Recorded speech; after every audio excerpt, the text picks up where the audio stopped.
Japan is a little bit of an exception when it comes to media product store sales, because if you look at 2008 to 2013, sales actually declined by only 2%. This compares to 5% in Western Europe and South Korea, and as much as 8% decline in North America. So that means that actually the major chains in Japan have survived, whereas they've disappeared elsewhere in most other markets. Noticeably, HMV is still present in Japan, as well as Tower Records.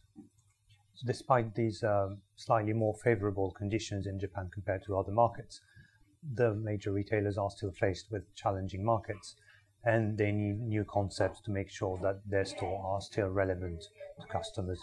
And Tsutaya has been an interesting example of a new concept, really looking beyond its traditional customer base with the Daikanyama store. This is a flagship store opened in 2012 in a wealthy area of Tokyo in Daikanyama, next to the Danish embassy.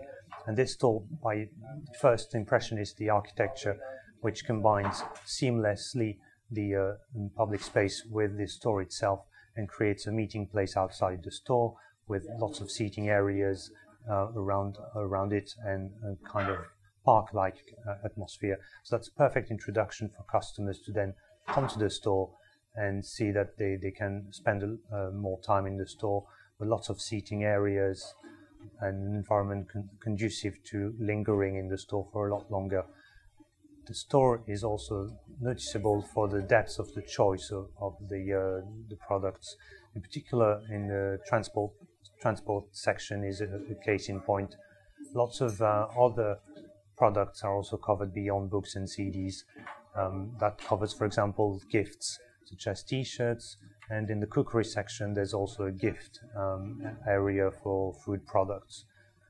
So another example of a brand trying to reinvent itself and make a new concept to test new ideas is HMV's Shibuya store, which reopened earlier this month.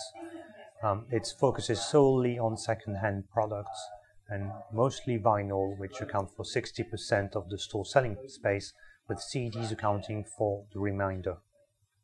So these two concepts illustrate two interesting strategies for media product stores to boost their brand image and reinvent themselves.